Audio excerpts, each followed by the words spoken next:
और तो हिंदी ठीक से नहीं बोलती हूँ, मराठी तो बिल्कुल नहीं बोलती, सॉरी उसके लिए। शुरुआत तो करते हैं जय भीम, जय सावित्रीबाई, जय जय ज्योतिबाई फुले और लाल सलाम। तो अनीता जी, आपने तो सब कुछ बोल दिया, तो मुझे दोबारा दोहराने का मेरा ज़रूरत नहीं है। और जैसे आपने बोला, मुझे तो इन्होंने नहीं बोला कि राजनीतिक बात मत करो, क्योंकि मुझे नहीं लगता कि कोई बात है दुनिया में जो राजनीतिक नहीं है।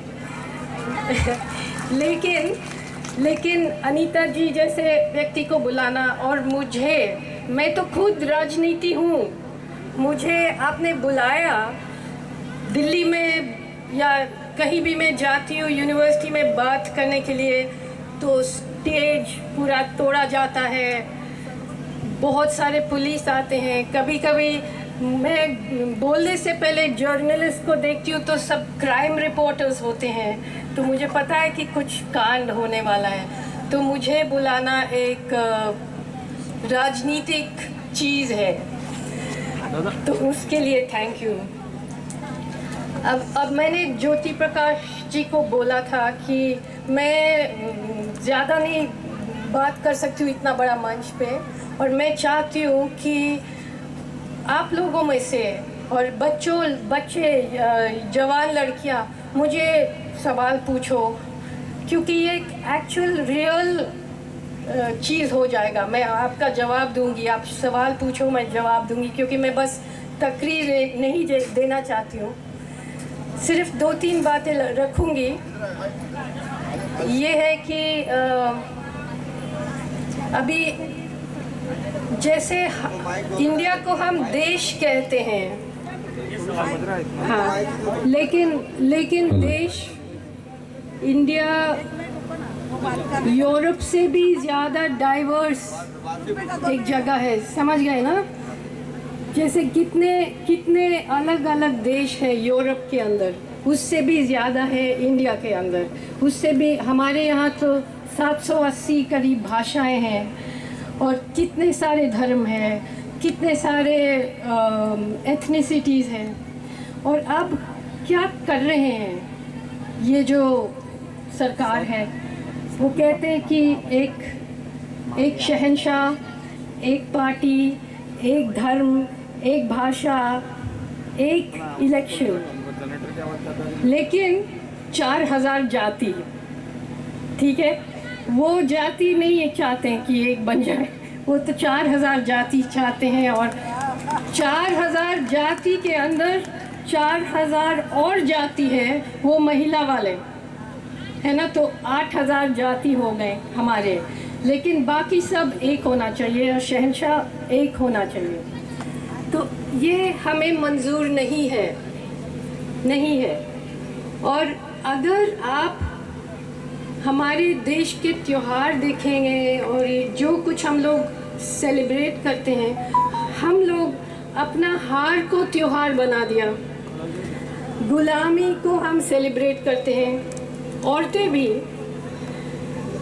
जो हमारे ऊपर राज करते हैं, हम सीधा उनके पैर छूते। इसीलिए मैं लोगों को कह रही थी कि प्लीज़ मेरा पैर मत छूना, मेरा ये रनिंग शूज़ है, प्लीज़ मत ऐसे मत करना। तो अब आगे हम लोग कहाँ ले जाएंगे इसको? जैसे अनीता जी ने कहा कि शिक्षित वो होते हैं जो सच बोलते हैं, लेकिन आजकल सबसे ज़्यादा शिक्षित लोग इस सरकार के पीछे हैं। अमेरिका में जाती हूँ मैं, अमेरिका के यूनिवर्सिटी में बोलने जाती हूँ, वहाँ भी पहुँच जाते हैं आरएसएस वाले, इस आतंकवादी को क्यों बुलाया। हर कैंपस में यही हो रहा है, पूरा दुनिया में, हमारे देश में नहीं, पूरा दुनिया में। ये एक देश, एक धर्म, एक लैंग्वेज, एक भाषा, एक शहंशाह, हर जगह में ये हो रहा है, और हम लोग उसको मान रहे हैं। कल से मैं महाराष्ट्र नागपुर में थी, तो मैंने बहुत से लोगों से पूछा, जिससे भी मैं मिली थी उनसे पूछा, तो अम्बेडकरवादी भी, अम्बेडकराइट भी जय श्री राम बोलने लगे हैं। सही है ना कि आज जो बाबा साहब 1930 में 1950 में बोलते थे, अगर आज वो बोलते सीधा जेल चले जाते, सीधा जेल। वो चीज़ अंग्रेज़ों के ज़माने में जो हम बोल सकते थे, अभी इस ज़माने हम नहीं बोल सकते हैं। वो पूरा सिस्टम अभी इलेक्शन कमीशन हो, कोर्ट हो, मीडिया हो, सब कुछ कब्जे में आ गए। तो अब आगे इससे हम कैसे निकल सकते हैं? सिर्फ हम लोग निकाल सकते हैं, हम लोग निकाल सकते हैं। लेकिन ऐसा नहीं होगा ना कि हम 1-2 दिन मीटिंग में करेंगे, मीटिंग में बैठेंगे और फिर जाके वही काम। क्योंकि जैसे सुनील जी ने बोला कि जाति जोड़ने का काम, सिर्फ जाति नहीं, पूरा इंसानियत को जोड़ने का काम। अभी हमारे देश में क्या होता है कि अगर दलित के ऊपर कोई अपराध होता है तो दलित बोलते हैं, बाकी चुप रहते हैं। अगर मुसलमान को मारते हैं तो मुसलमान बोलते हैं, बाकी चुप रहते हैं। हम अगर एक दूसरे के लड़ाई नहीं लड़ेंगे तो ये लोग बहुत कुछ है, हम सब अपने अपने कुएं में बैठ के चिल्लाएंगे और वो हमारे ऊपर राज करेंगे। अभी अगर हमें पूंजीवाद का समझ नहीं है तो जाति का लड़ाई आप नहीं लड़ सकते हैं, नहीं लड़ सकते। क्योंकि जैसे 1990 में जब मायावती के पार्टी या लालू यादव के पार्टी, ये जाति आइडेंटिटी, कास्ट आइडेंटिटी के पार्टी उभरने लगे, उसी समय ग्लोबलाइजेशन आया, प्राइवेटाइजेशन आया।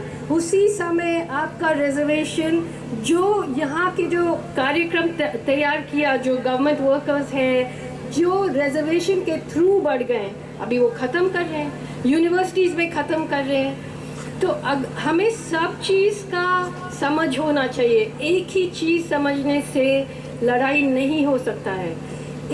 एक जाति अपने लिए लड़ेंगे तो कुछ नहीं होगा, कुछ नहीं होगा, कभी नहीं होगा।